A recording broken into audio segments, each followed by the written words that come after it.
Do Evangelho da Graça de Deus. Nós não vamos ouvir uma palavra muito nova, mas como muitas pessoas estão chegando a esse território, é preciso fazer de novo uma explanação desse assunto. Bom, bem-vindos sejam todos meus irmãos aí no Facebook e também no YouTube. O tema da nossa mensagem é predestinação. Os de fora não entram e quem está dentro não sai.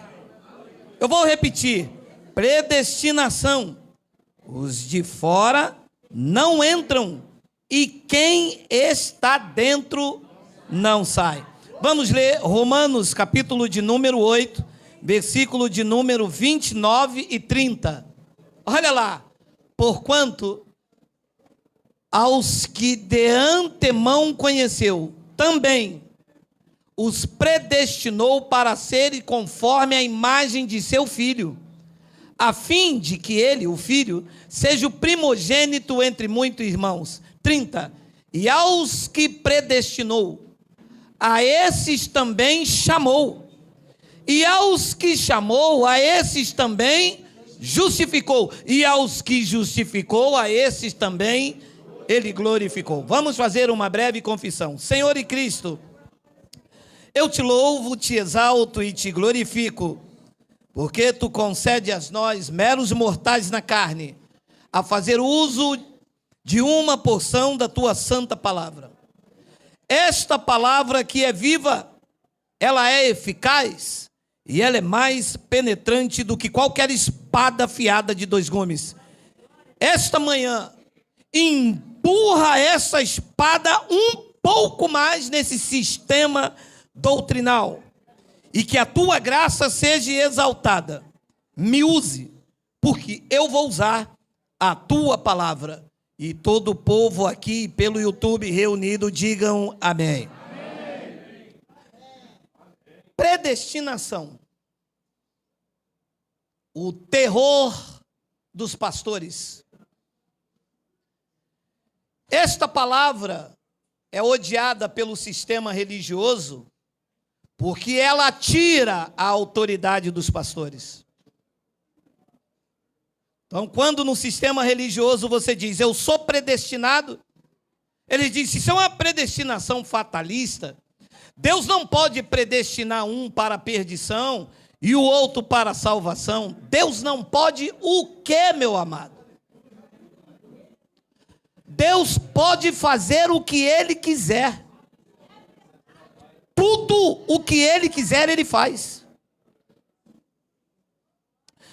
Então, predestinação é a determinação antecipada de Deus sobre os seus filhos. É um ato da soberania de Deus.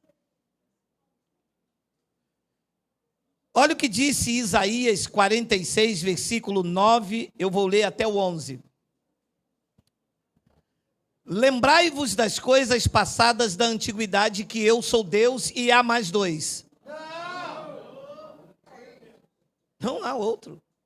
Deus é um só. Não existe Deus Pai, Deus Filho e Deus Espírito Santo. Isso é uma mentira. Isso é um engodo. Dizer que existe um Deus, três deuses. Deus é um só. Pelo menos é o que eu leio aqui. Que eu sou Deus e não há outro. Eu sou Deus e não há outro semelhante a mim. Depois ele diz no versículo de número 10, que desde o princípio anuncio o que há de acontecer e desde a antiguidade as coisas que ainda não sucederam. Que digo? O meu conselho permanecerá de pé e farei a vontade do homem. Farei o quê? A minha vontade, disse o Criador. O que Deus não pode?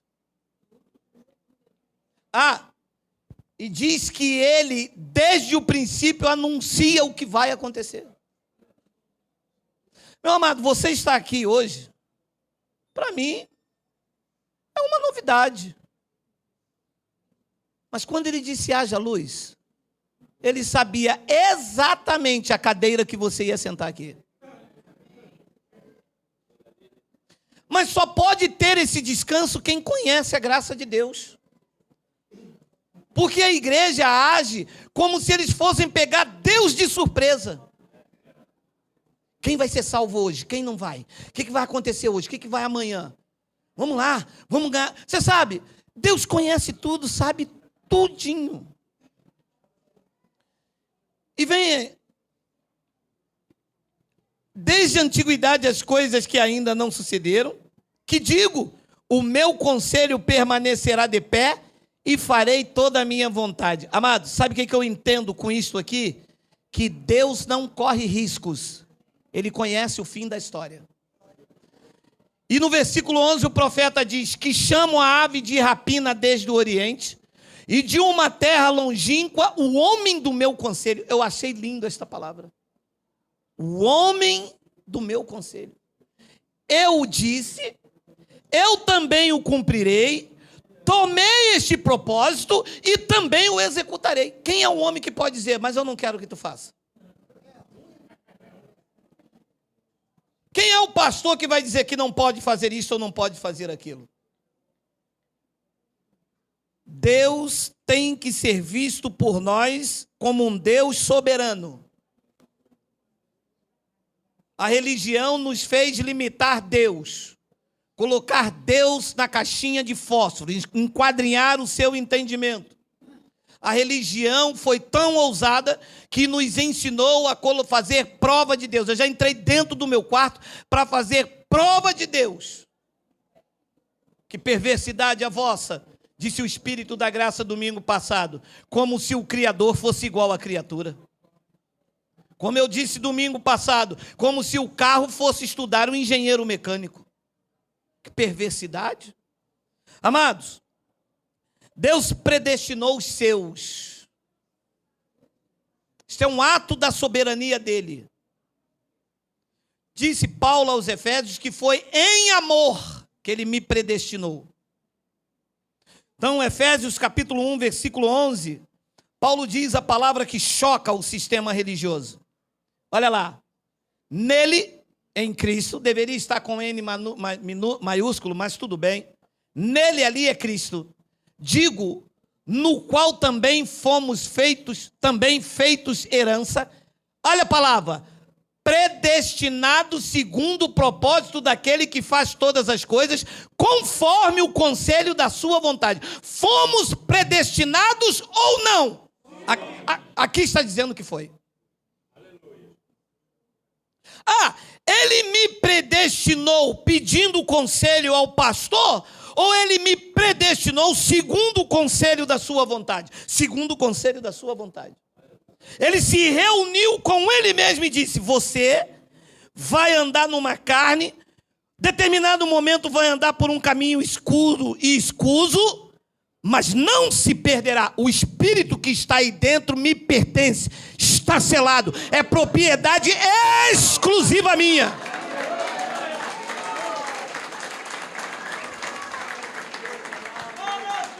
Segundo o conselho da sua vontade. Ele não pediu ninguém, ele não perguntou a ninguém. O que você acha? O que você... Não. Ele se reuniu com ele mesmo.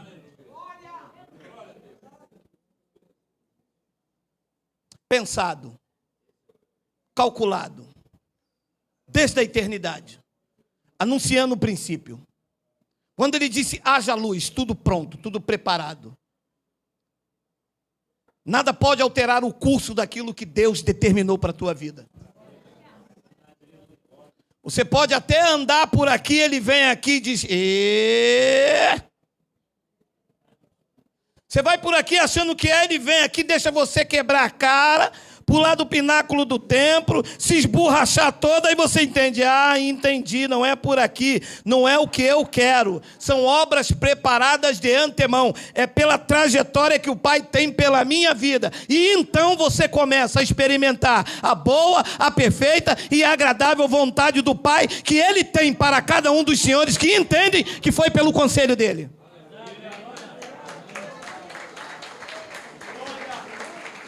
E a igreja luta contra isso.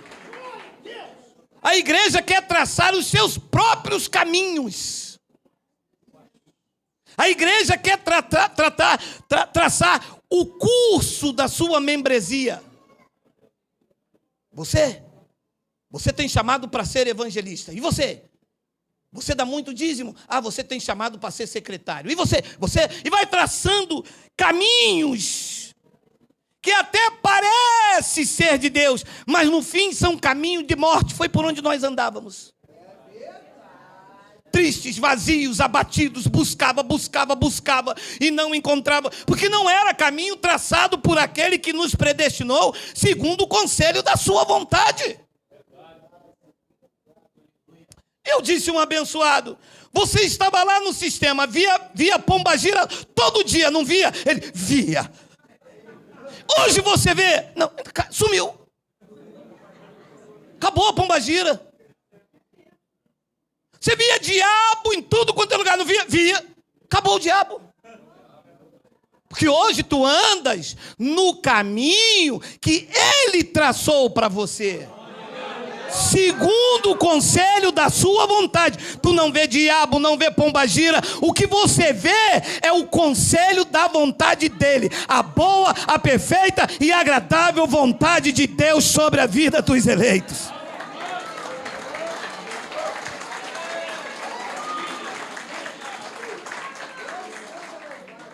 E o bonito me disse, mas o senhor tirou o diabo da igreja. Mas eu tenho poder para tirar diabo? É que ele nunca deveria estar na igreja, meu irmão. A igreja não é um palco de exorcismo, de curandeirismo. A igreja é lugar de pessoas que exaltam a Cristo. Aqui estão os espíritos dos justos aperfeiçoados. Aqui estão os herdeiros de Deus. Aqui estão os iluminados. Aqui estão aqueles que estão na palma da mão do Pai. Esta reunião é de exaltação e glória a Deus.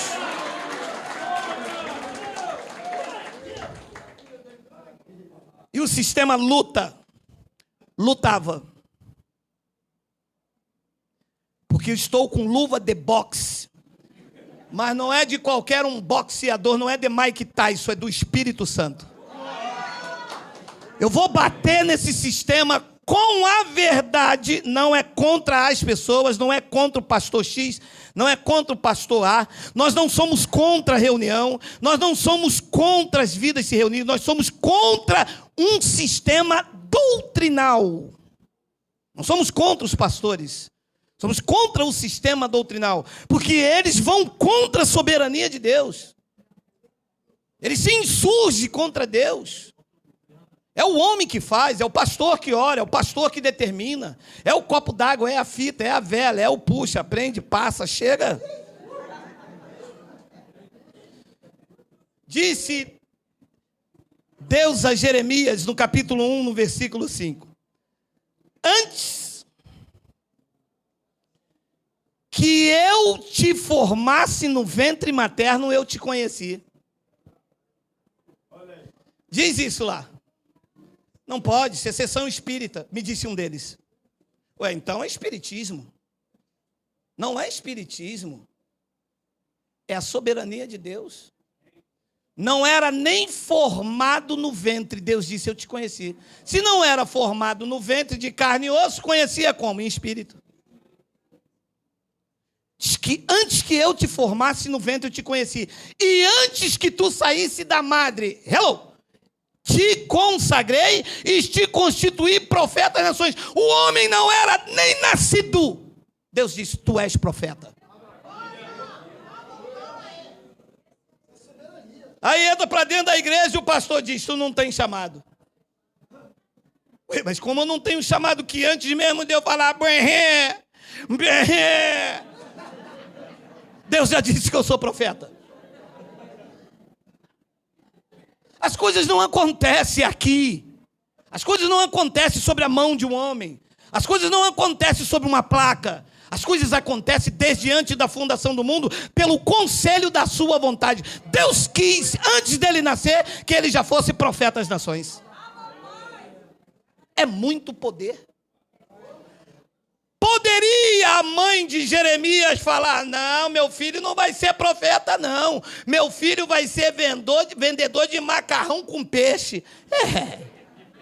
É até muito gostoso, mas não era o conselho da vontade de Deus. Deus queria que ele fosse profeta. A nação inteira poderia se levantar. Estava debaixo da soberania e do poder de Deus. As pessoas podem se levantar contra a tua vida. O que Deus determinou vai acontecer, esse mundo querendo ou não. E fecha daqui, Deus abre de lá, e poda daqui, Deus faz de lá, e bate carro, e faz daqui, e faz isso, e faz aquilo. E Deus vai guiando, porque Ele está no controle absoluto da tua vida.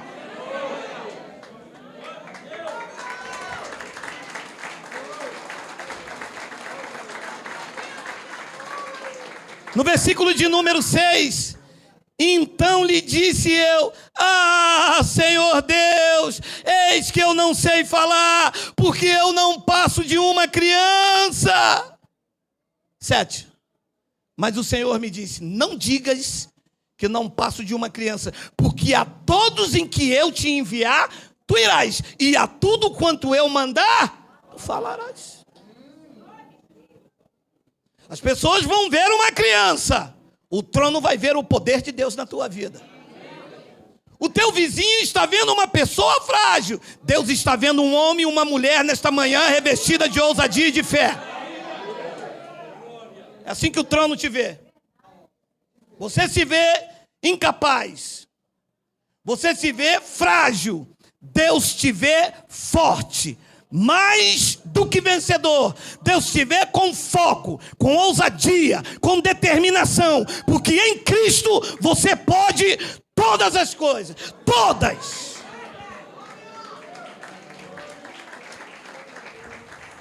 Ah, eu sou uma criança. E Deus disse: tudo quanto eu te mandar, tu falarás. 8. Não temas diante deles. Você imagina uma criança? Deus disse: eu vou te enviar às nações. Não temas diante deles. Isso é Deus falando com um profeta, com um homem. Porque eu sou contigo para te livrar, diz o Senhor. 9. Depois, estendeu o Senhor a mão, tocou-me na boca, e o Senhor me disse: eis que ponho na tua boca as minhas palavras. Quero ver quem derruba. É porque eu vou aí, vou te pegar. Aí, vou mandar um recado para você. Aqui está a palavra de Deus. Eu não prego a Geraldo, eu prego a Cristo como Senhor. Pode se levantar um exército inteiro. Com ele eu desbarato exército. Eu salto muralhas. Essa convicção tem que estar na tua vida, meu amado. Essa certeza de que Deus não pode falhar com você. Paulo pregou aos Hebreus: nunca te deixarei, jamais te desampararei. Não temas a ninguém e a nada nesta terra. Deus está na tua vida.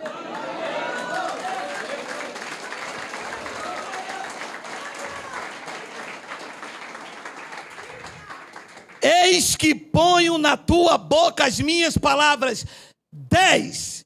Olha que hoje eu te constituo sobre as nações e sobre os reinos, para arrancares e derribares, para destruíres e arruinares, e também para edificares e para plantares. É muita unção. Só que essa unção está na minha vida, está na tua vida. Deus faz o que Ele quer. E uma dessas suas vontades era mostrar a sua ira. Isso é muito difícil de entender. Porque nós que somos filhos, conhecemos somente o amor. Mas havia, por conta da sua soberania, Deus mostrar a sua ira. Isto a igreja evangélica jamais vai aceitar. Então, o Deus que nós servimos, conhecemos só o amor, porque somos filhos. Mas Deus tem uma ira. E havia uma necessidade, de que só Ele sabe por quê, dele mostrar a sua ira. Vamos entender Romanos 9:19. Tu, porém, me dirás, de que se queixa ele ainda? Pois quem jamais resistiu à sua vontade? Quem? Você sabe que algum tempo atrás eu ficava brigando comigo mesmo, né? Mas por que isso? Mas por que aquilo? Meu amado, porque Deus quer. Deus quer. E quem jamais resistiu à sua vontade? Sabe o que eu entendi? Geraldo, aceita que dói menos.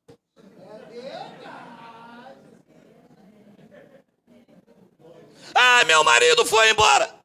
Aceita que dói menos, abençoado. Se for da vontade de Deus, ninguém pode resistir. Na verdade, se você parar legal, para ver legal, Deus pode estar te dando até um escape, filha.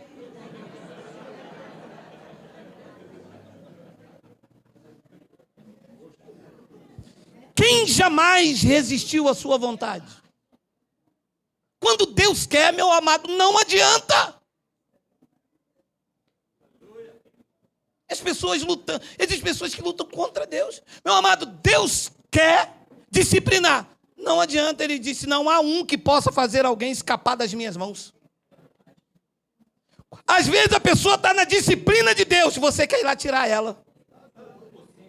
Meu amado, Deus está disciplinando, deixa a bênção. Não há ninguém que possa fazer escapar alguém da mão dele. Quando ele age, ninguém pode impedir. Tanto para o bem, quanto para disciplinar. E Paulo perguntou lá em Roma, pois quem jamais resistiu à sua vontade? 20. Quem és tu, ó homem, para discutires com Deus? Porventura pode o objeto perguntar o que fez, por que tu me fizestes assim? Como se esse microfone perguntasse lá, o camarada que fez ele, por que fez ele com a cabeça redonda? Por que você me fez assim? Porque ele quis. Está igual o meu filho para minha esposa. Poxa, mãe, por que você foi casar com um homem marrom?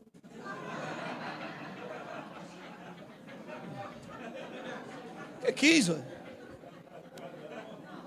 Que ninguém pode resistir à vontade de Geraldo.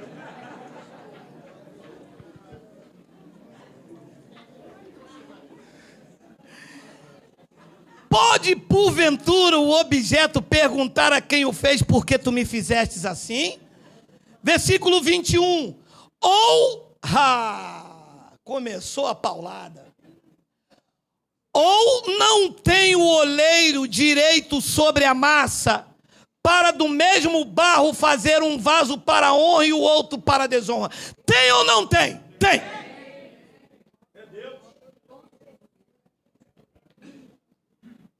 Lá no ventre de Eva, ele olhou e disse, aí dentro vai ter um vaso que é de honra e o outro para a desonra. Eu sou o oleiro e eu faço o que eu quiser. Não, aqui no meu ventre não vai. Ele está pulando para cá, eu empurro para cá. Ele está empurrando para cá, eu empurro para cá. Mas aqui o senhor não toca. Vocês podem empurrar para cá, podem empurrar para lá. Vocês podem fazer o que quiser. Eu sou o oleiro, vocês são barro. Eu faço o que eu quiser. Um aí dentro vai ser vaso de desonra. O outro aí dentro vai ser vaso de honra. Eu sou o Senhor. Ninguém pode resistir à minha vontade. E não adianta depois, quando nascer, perguntar por que tu me fizestes assim. E disse Paulo em Roma, para do mesmo barro fazer um vaso para a honra e outro para a desonra. Caim e Abel. 22. Que diremos, pois? Se Deus, querendo mostrar a sua ira, poupará. Deus querendo mostrar o quê? Ué, mas Deus não é Deus de amor? Ué, Deus é Deus de amor ou é Deus de ira? Deixa eu descoisar. Deus é um Deus de amor para os filhos.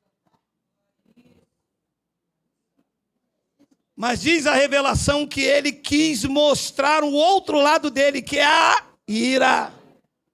Iria mostrar em quem? Em mim e em você? Não, em quem? Nos vasos de ira preparados para a perdição.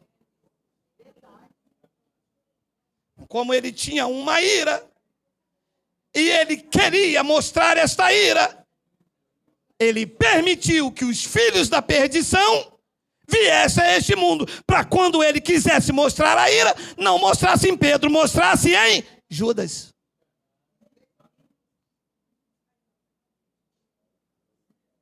Então, Deus tinha ou não tinha uma ira? Ou tem? Tem. E o que é que trouxe Paulo como revelação? Disse que diremos, pois, se Deus, querendo mostrar a sua ira e dar a conhecer o seu poder, suportou com muita longanimidade os vasos de ira preparados para a pergunta que eu faço é: posso eu, com a maior pregação teológica do mundo, tirar esses homens daquilo que Deus preparou?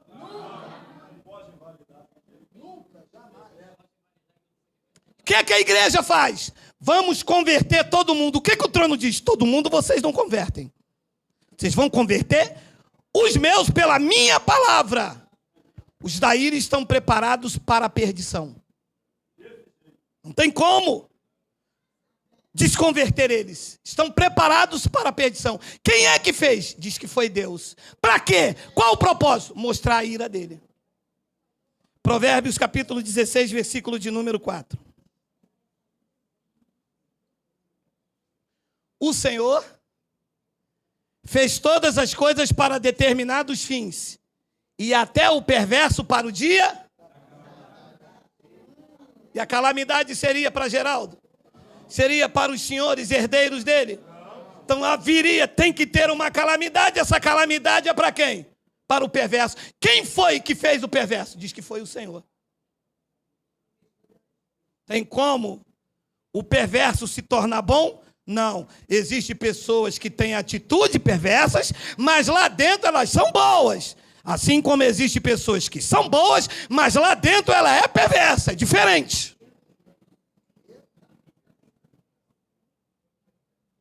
O etíope não pode mudar de pele, de cor. Marcos capítulo 4, versículo de número 10 ao 12, mostra que essas pessoas não podem se converter. Olha lá, Marcos capítulo 4, quando Jesus ficou só, os que estavam junto dele com os 12 o interrogaram a respeito das parábolas. 11. Ele lhe respondeu: a vós outros, vos é dado conhecer o mistério do reino de Deus, mas aos de fora, significa que eles então estavam dentro. Mas aos de fora, tudo se ensina por meio de parábolas. Mas por quê? Versículo 12. Para que vendo vejam e não percebam, e ouvindo ouçam e não entendam. Grifa, Miguel. Para que não venham a converter-se. Meu Deus! Quer dizer que os filhos da perdição, os vasos da ira preparados para a perdição, não vão se converter nunca? Foi o que ele disse. Vão vir à igreja atraído pelo louvor. Vão vir à igreja atrás de namorada. Vão vir através dos instrumentos. Vão vir fazer negociatas. Mas na hora de provar quem é quem, pelo fruto você conhece a árvore. Não se converte nunca. A sua natureza lá dentro é Caim, é Judas, é filho da perdição. Disse ele, para que vendo vejam e não percebam, e ouvindo ouçam e não entendam, para que não venham a converter-se e haja perdão para eles. Isso é triste. E eu me sinto alegre e regozijado, porque eu sei E você também, que você ouve e entende. Então você é filho da salvação.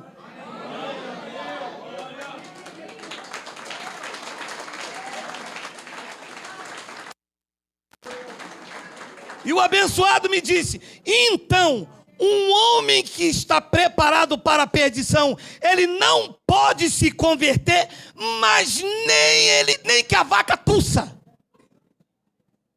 Está preparado para a perdição. Eclesiastes 7,13. Atenta para as obras de Deus. Grifa, Miguel. Pois quem pode endireitar o que ele torceu? Quem? Não, que vai vir um pastor lá de Uhu, Nova Iguaçu. Chovendo granizo lá, tá?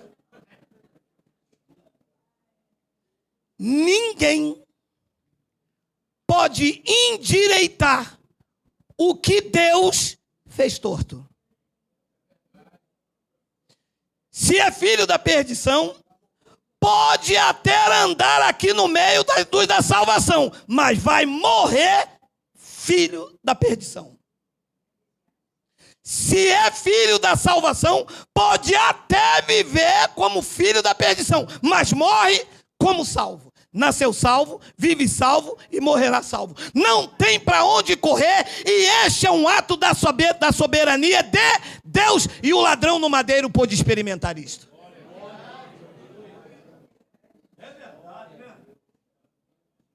A igreja olha pelos feitos, jejua muito, dá muito dízimo, faz campanha. É de Deus. Deus disse por boca de Paulo: eu amei Jacó e me aborreci de Esaú. Você pode passar a vida inteira fazendo tudo certinho, e entrar na igreja, ajoelhar e fazer tudo errado. Você pode nunca ter entrado numa igreja. Se é de Deus, no time de Deus ele te busca. No time de Deus ele te liberta das obras da carne. No time de Deus ele disse: basta, a minha graça agora até basta.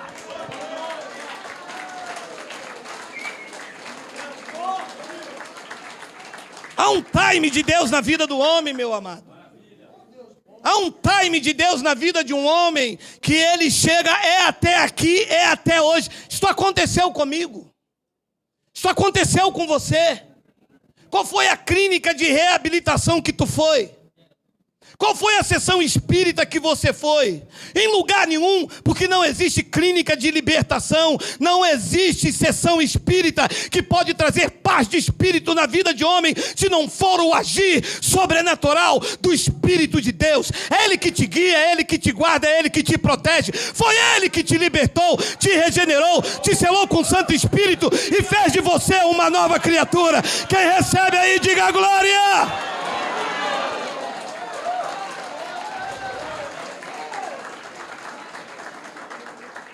Ninguém, amado, atenta para as obras de Deus, pois quem pode endireitar o que ele torceu? E eu uso também os meus lábios para dizer: e quem pode torcer o que ele endireitou? Ninguém. Estás selado, meu amado. O que está aí agora é o Espírito incorruptível, uma vez selado, selado para sempre, uma vez batizado em Cristo, batizado para sempre, e uma vez salvo em Cristo, salvos para sempre.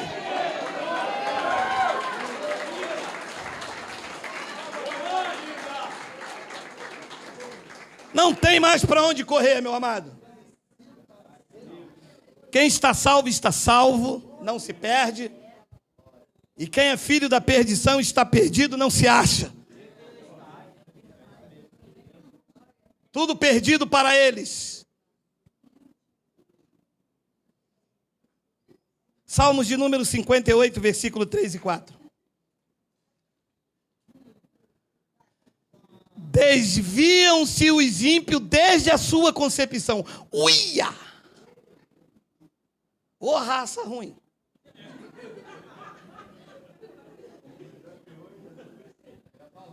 Nascem e já se desencaminham proferindo mentiras. Uia!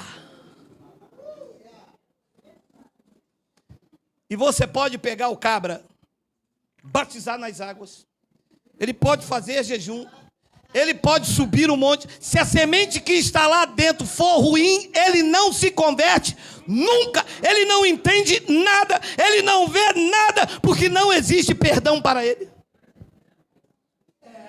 É um vaso de ira preparado para a perdição. Desviam-se os ímpios desde a sua concepção, nascem e já se desencaminham, proferindo mentira. Pô, mas já, meu amado? Pô, hoje é tilápia com farofa?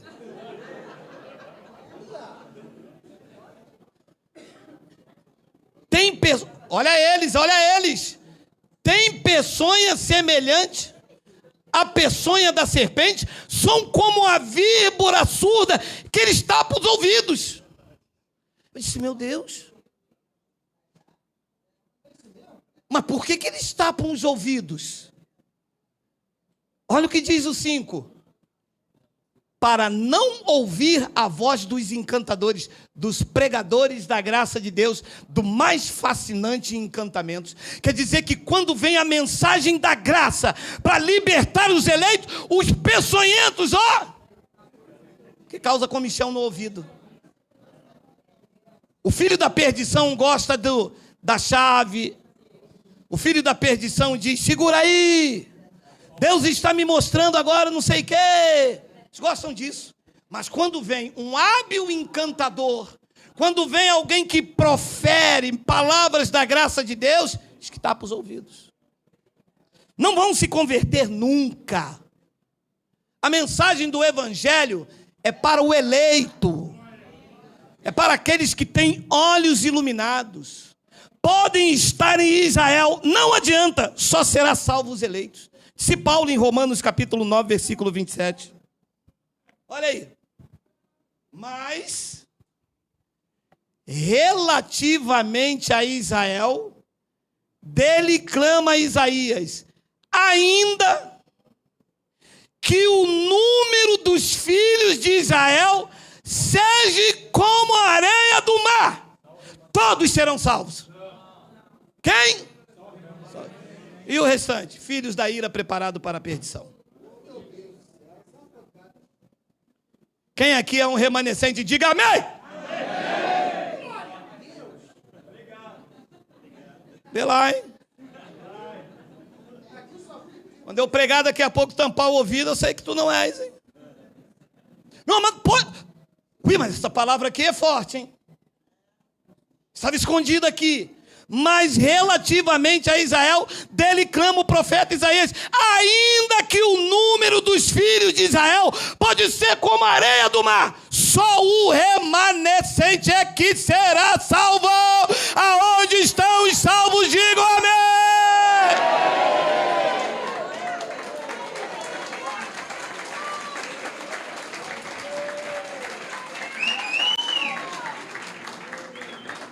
Pastor, ainda bem que eu sou salvo, eu fui batizado quinta-feira. Alô?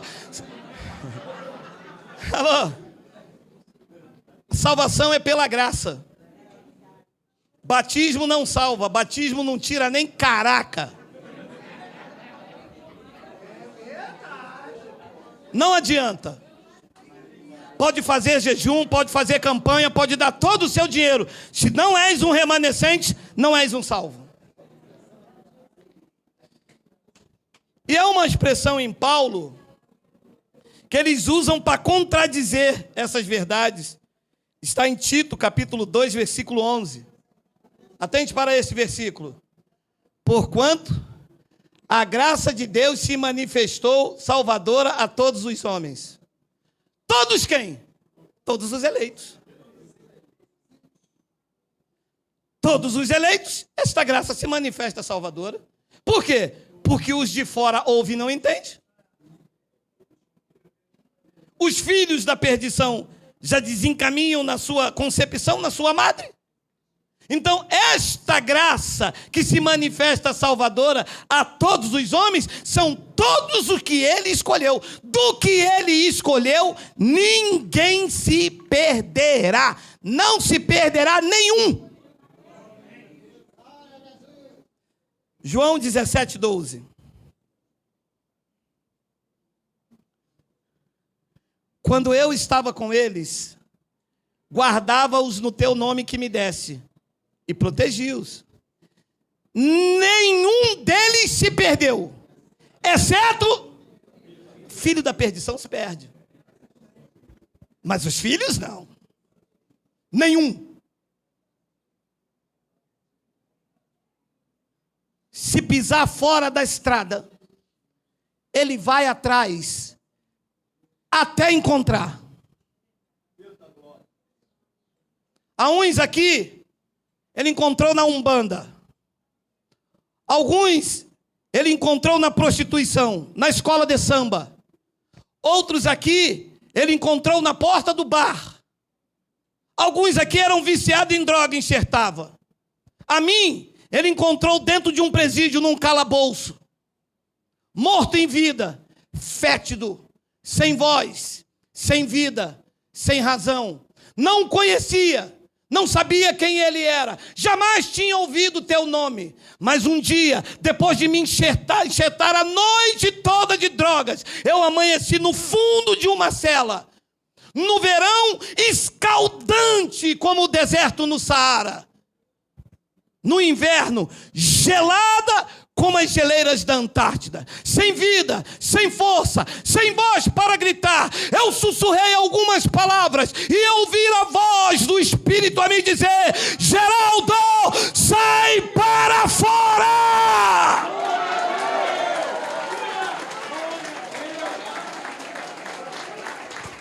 Não sabia quem era, nunca tinha ouvido falar do teu nome, não sabia o que era o Evangelho, mas era o Espírito predestinado dentro de mim. Larguei imediatamente as drogas, quis saber da justiça de Deus, e hoje, pela vontade do seu conselho, eu sou um pregador do Evangelho da graça de Deus.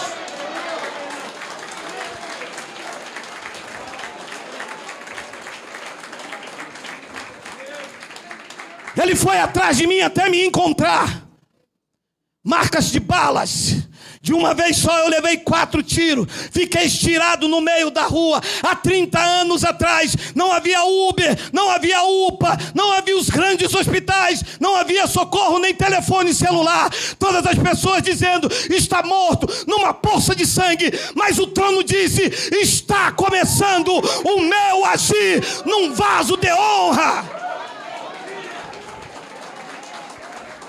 Morto em vida. Faz transfusão daqui, faz transfusão de lá. Alguém tem que ter o sangue compatível. Não acha ninguém. Vai parar. Taca a máquina e bate no peito. E bate no peito. Ali estava sendo regenerado alguém que Deus conhecia desde antes da fundação do mundo. Aconteceu comigo. Aconteceu com você. Aconteceu com você. Aconteceu com você.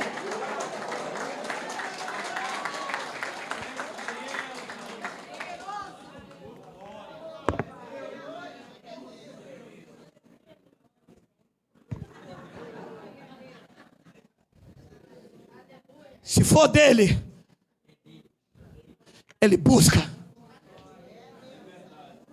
Busca no tráfico de drogas. Busca na feitiçaria. Busca na cruz nos últimos momentos.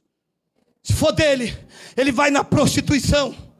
Ele desfaz as amarras. Ele tira a pessoa do trauma da sua alma. Existem pessoas que estão me ouvindo agora dentro do calabouço das suas emoções. Ei, esta palavra está te resgatando esta manhã, porque tu és dele, tu és dele, tu és dele.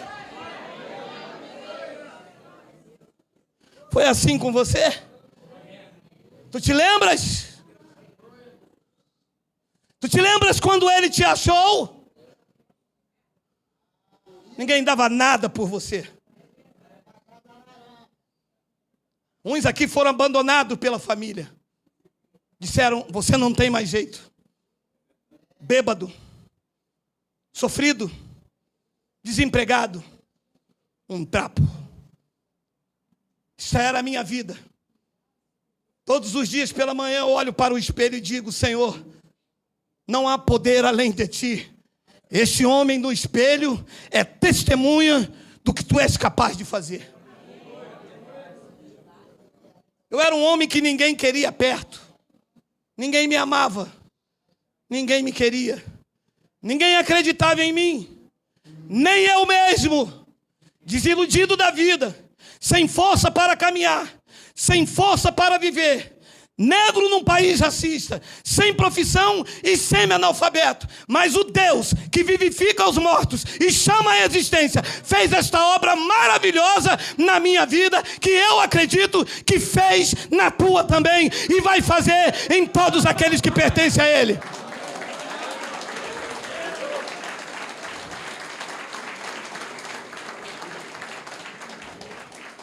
Lucas capítulo 15, versículo de número 4. Ele diz isto: qual dentre vós é o homem que, possuindo 100 ovelhas e perdendo uma delas, não deixa no deserto as 99 e vai em busca da que se perdeu? Obrigado. Mas ele vai até encontrar. Ele não desiste. Não desistiu de você. Existem pessoas aqui que passaram pela disciplina terrível, mas ele não desiste. Ele bate, ele espanca, ele disciplina. A pessoa anda para cá, ele fecha. A pessoa vai para lá, ele tranca. É a disciplina do Pai, mostrando que é Ele que conduz a tua vida. Atrás de mim até encontrar. E quando Ele me encontrou, colocou nos seus ombros. Não desiste. Vai atrás. Fez isto com você, porque tu és um eleito.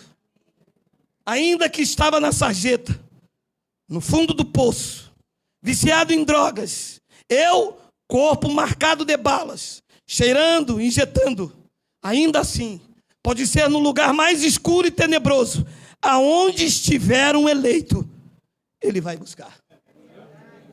Por isso que nós estamos aqui reunidos. E Isaías capítulo 54, versículo de número 7. Ele disse: por breve momento te deixei, mas com grandes misericórdia torna-te a acolher-te. Foi um breve momento da disciplina. Parece que você ficou sozinho. Mas foi Ele te disciplinando. Foi Ele te mostrando que não era assim. Quando eu fui parar dentro daquele calabouço, eu não entendia, mas era a disciplina do Pai. Foi Ele me mostrando que Ele é que tem o caminho certo. Algumas coisas acontecem com alguns irmãos ainda entre nós, porque estão debaixo da disciplina. Mas alegrem-se, porque Ele não disciplina o bastardo, Ele disciplina os filhos, para que os filhos sejam participantes da sua santidade. Por um breve momento Ele me deixou, naquele calabouço. Eu quis morrer, eu quis tirar a própria vida. Não sabia eu que todas aquelas coisas estavam contribuindo para o meu bem. Hoje eu sou um homem de família. Hoje tenho incontáveis amigos no Brasil e no mundo. Porque hoje eu entendo que eu sou um filho da salvação. Por breve momento eu te deixei, mas com grandes misericórdia torna a colher-te. 8. Num ímpeto de indignação escondi de ti a minha face. Por um momento, mas com misericórdia eterna me compadeço de ti, diz o Senhor, o teu Redentor. Não deixa, não abandona jamais. Mais do que eu para te contar essa experiência de que um eleito não pode se perder, de que quem está dentro não sai, e quem está fora também não pode entrar, é o testemunho de Paulo. Gálatas capítulo 1, versículo 13. Olha aí. Porque ouviste qual foi o meu proceder outrora no judaísmo, como sobremaneira perseguia eu a igreja de Deus e a devastava. Olha, perseguindo a igreja de Deus e a devastando por onde quer que ele passava. 14. E na minha nação, quanto ao judaísmo, avantajava-me a muitos da minha idade, sendo extremamente zeloso das tradições do meu pai. 15. Quando, porém, ao que me separou antes de eu nascer, e me chamou pela sua graça. Olha, quem olhava do lado de fora dizia, este homem não tem jeito. Se Paulo, que as atitudes eram de lobo, mas lá dentro estava o filho da salvação. Quem te vê hoje não entende, por causa da sua vida pregressa. Tu te lembras disso? Você já se imaginou num domingo desse estar reunido como igreja? Pela vida que você levava, pelas coisas que você cometeu. Depois você entrou na religião, ainda assim se via pecador, ainda assim se via incapaz do amor de Deus. Hoje, no território da graça de Deus, você tem a plena convicção do forte entendimento que Ele te perdoou para sempre, te justificou para sempre. Você está lavado, regenerado, perdoado, és nova criatura, transformado pelo poder do Espírito Santo. Isto é maravilhoso.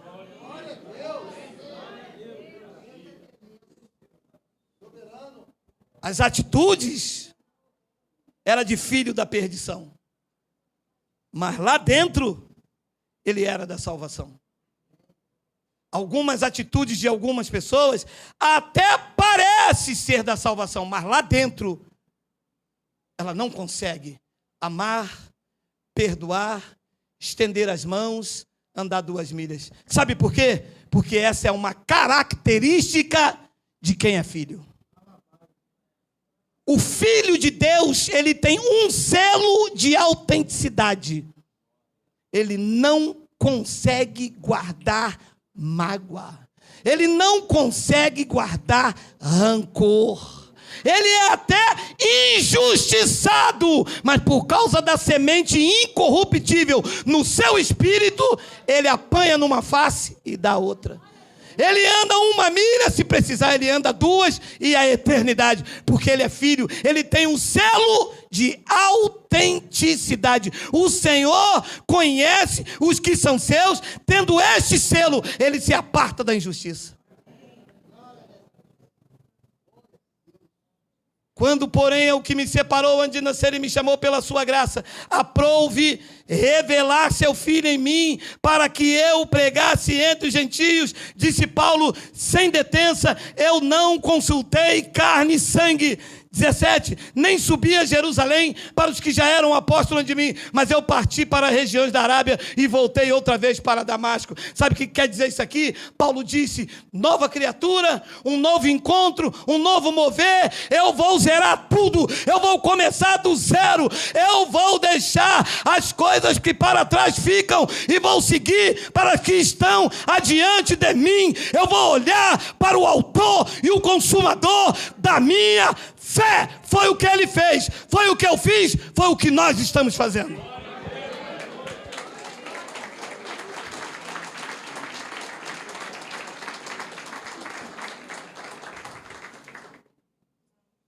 E eu quero terminar com João. Hoje é peixe com farofa, meu irmão. Hoje nem pensar. E eu quero terminar com João, capítulo 8, versículo de número 35.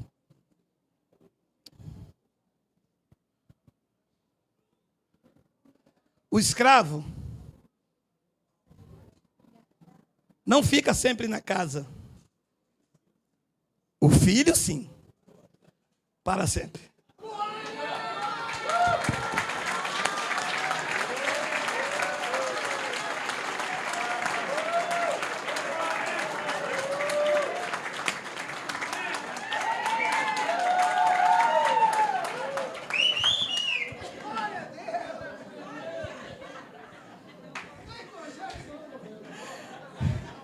Eu sou filho, meu irmão.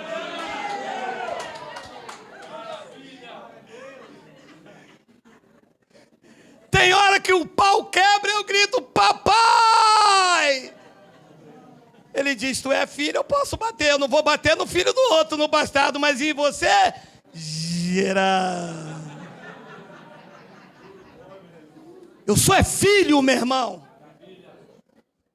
Eu acordei hoje de manhã, expirei e senti a voz do Pai a me falar, apenas desfrute, papai está no controle absoluto das vossas vidas. Quem é filho aí, diga glória a Deus, diga glória a Deus, diga glória a Deus, diga glória.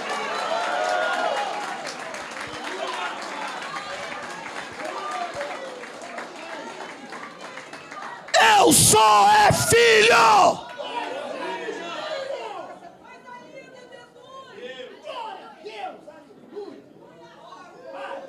Roberto Marinho morreu. Corre daqui, tem filho na Espanha, tem filho na Inglaterra, tem filho nisso. O juiz disse, só vai participar da herança quem é filho. Os filhos mais velhos, tudo quieto, são reconhecidos, tão bonitinhos. Aparece quem quiser, quem é filho, é filho. O pau pode quebrar nessa nação. Eu sou filho de Deus, herdeiro com Cristo. Em todas as coisas, nós somos mais.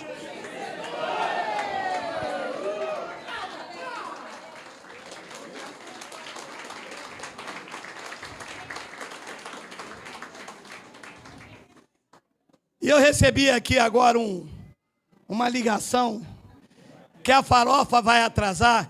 Eu quero ler só com vocês o Salmo 126:1. Digita para mim aí. Só, é porque a farofa está botando a banana aí, a canela.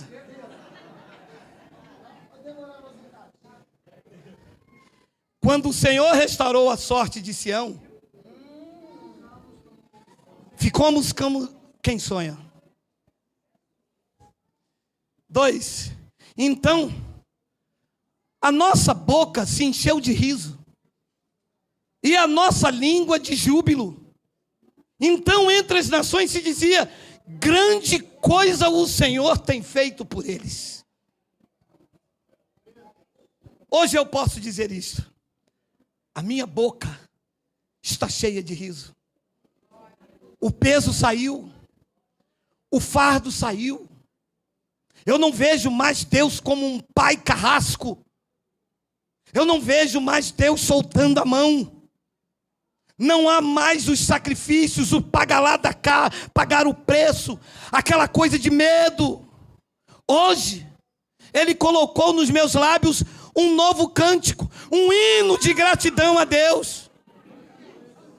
Então a nossa boca se encheu de riso e a nossa língua de júbilo. Então entre as nações se diziam, grandes coisas o Senhor tem feito por eles.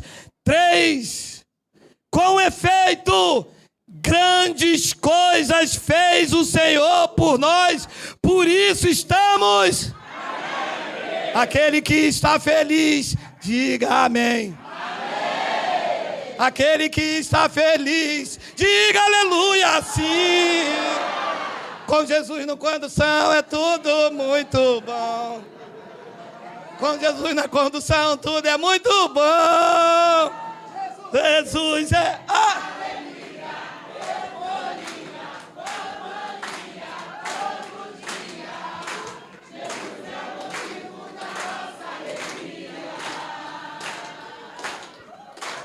Jesus é o motivo da nossa. Diga glória.